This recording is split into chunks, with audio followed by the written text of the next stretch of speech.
Okay guys, I'm here today with Owen Jones. Huge honor for me. Guys, Owen is one of the biggest names coming up right now in the Jiu-Jitsu scene. He's just like 19 years old and he's winning everything, gi and no gi.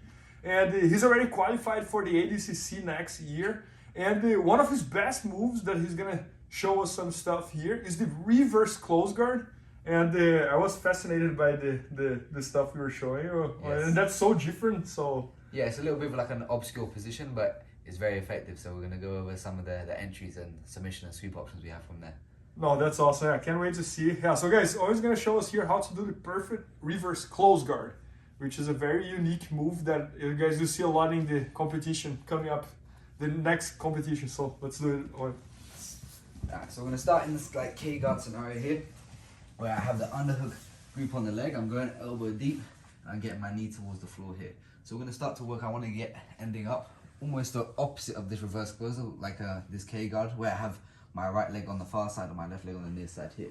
So I can start to clamp and I can start to try and drive him away, scooping his knee onto my shoulder. Now I can start to retract my leg, coming across, stepping on his lat here. Now I can pummel my right leg across the bottom as I elevate my hips, shooting my right leg deep, and now I can start crossing my feet. Now from here we have the option to either go in between the legs or stay on the outside. Recently I've been playing more when I start to scoop the leg, force him towards this position where I'm in between his legs here and I have one scoop grip on the ankle. It's important I have the scoop and I'm not letting both feet go to the floor, because here he can start to fall and put me in reverse close guard. So I'm making sure I'm keeping a scoop grip on at least one leg. If you want, we can go for both here and we can keep control of them. It's very hard for him to escape from here. The benefit of this position, unlike other leg entanglements, I am controlling his whole torso here. For him to free the knee line is physically impossible. He has to try and open my legs and disengage that way. He can't try and barrel roll in any direction. Even if he steps, I can follow him and I can still be attacking. And then we can start taking top position here, keeping my feet crossed. We have options for sweep submissions. We can start switching, going for reverse toe holds. We can go for regular toe holds from here, or we can just start lacing his legs and turning in towards him. And we can start taking top, passing, or even re-entering the legs, stepping back into saddles and stuff from here. So lots of options from there, and it's also just very good against, especially the lighter weights. I think we'll see it much more, because they can't just run away. There's no scrambling. Even if it's sweaty and I get my legs crossed over your hips, you can't just barrel roll in one direction. Like, that's the native, I feel like, for a lot of these positions like saddle and stuff. This, if you can just put your foot behind my hamstring, you can kick and just retract your leg. Yep. Whereas reverse close guard, you can't. So that's good. Alright, so in this case, for example, that you showed, you almost like pretend you're going to the K-guard and you go to the reverse. Yeah. And can you do that again? So you're in the close guard. So as I go through here, just set up the K-guard. They think I'm probably either going to pummel for backside 50 or start going for the matrix. So when I step, a lot of the times they're really worried about this leg. So now I can start to pummel across and we can start shooting into here.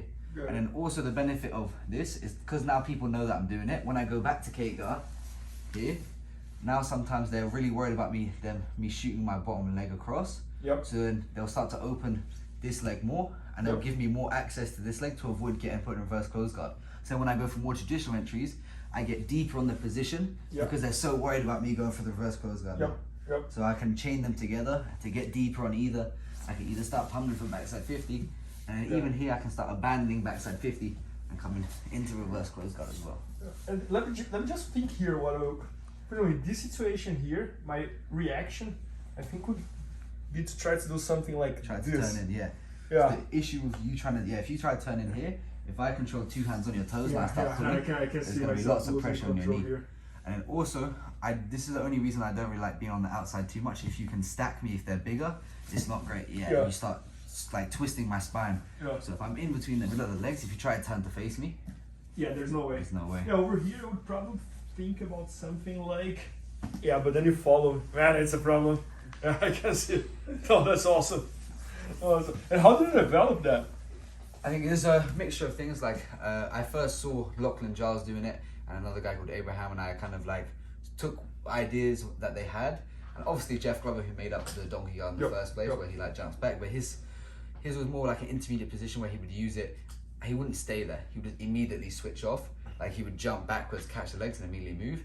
Whereas I was thinking ways to develop it to sweep. Obviously the ADCC rule set, pinning people is a big deal, right? So sweeping people from bottom them turtling or them staying in double seated is the issue. Whereas the reverse close guard, when you come up, you can get their back flat on the mat, you can score the 2. And also if you free their legs from you, you can get another 3 points for reverse mount. Good. So it's like a 5-point sweep position. Oh, that's awesome. And it's kind of built for ADCC, kind of. Then I can immediately start attacking the toe holds to fall back. And now I don't get scored on again if they come up. And now I'm back in guard with 5 points. So the benefit of that is. But one more question. So for example, this example that you showed, you go from close guard to K guard to reverse close guard, right? Yeah. How can you show me? Can you show maybe one more that you were literally like starting the match standing, and how are you gonna go from like starting the match to that without going through the close guard? Yeah. So I think my main other entry would be from like reverse delihiva. So I'll start to pull. Okay. I start doing 2-on-1, and I'll start forcing myself to this reverse delihiva hit. Okay. A lot of my main leg entries in general come from the Kiss the Dragon. So I'll start to invert through the middle. Yeah, and I force you to this position. Okay, I can see. Yeah, that's awesome. Yeah, that's awesome. Yeah, no, they're so concerned about the legs, about heel hooks, leg locks. Saddle, and then the other one, the nice little one from here is like, if I just start scooping your leg and I start going in towards like weighted guard and deep half positions, I can start forcing scrambles here where I'm starting to pummel. Man, that's incredible. Yeah. So you have the whole system for sure.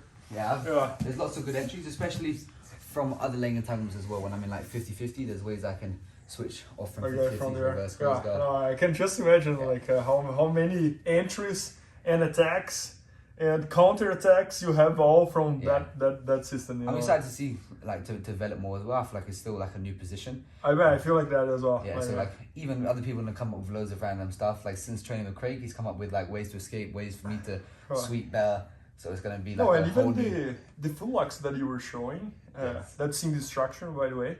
Man, I had never seen those grips, you know. So there's lots of like modified grips to make like the position itself work, like make it hard for people to extend their legs and get good breaking pressure. And we were even discussing if that would be allowed with gi or not, because we cannot even like say if that's like a toe hold or if that's a heel hook. Or what it is, right? It's like kind of gray area. Yeah, no man, that's awesome. That's incredible, and it's so cool to see like the jiu-jitsu developing technique-wise like this, you know, like this could literally be the new meta. 50, like 50-50 at some point was a whole thing, and then heel hooks, so this could easily be the next trend in jiu-jitsu. You know, so no, it's exciting.